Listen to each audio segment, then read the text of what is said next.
আজকের যুগে একজন পাতি নেতা হলে যেখানে 7 পুরুষ বসে খাওয়ার মতো সম্পদের পাহাড় গড়ে তোলে, তখন ইতিহাসের এই পাতাগুলো উল্টে দেখুন বর্তমানের প্রতিটি নেতার মুখে এক সজোরে চপেটাঘাত। প্রথমে ফিরে থাকেন খলিফা হযরত ওমর রাদিয়াল্লাহু আনহু এর দিকে, যার বয়ে রোমান আর পারস্য সাম্রাজ্য কাঁপত।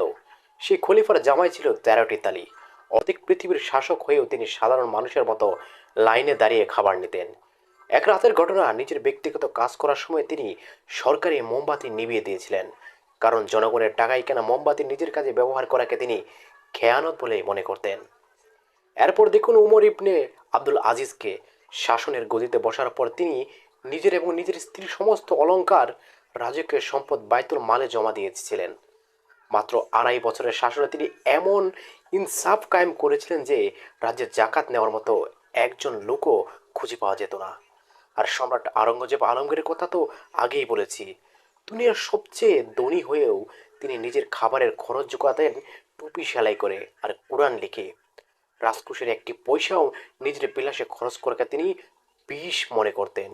এই ছিল ইসলামের ইতিহাস। ক্ষমতা যেখানে পকেট বাড়ি করা ছিল না, ক্ষমতা মানে ছিল আল্লাহর সামনে জবাবদিহিতার বই।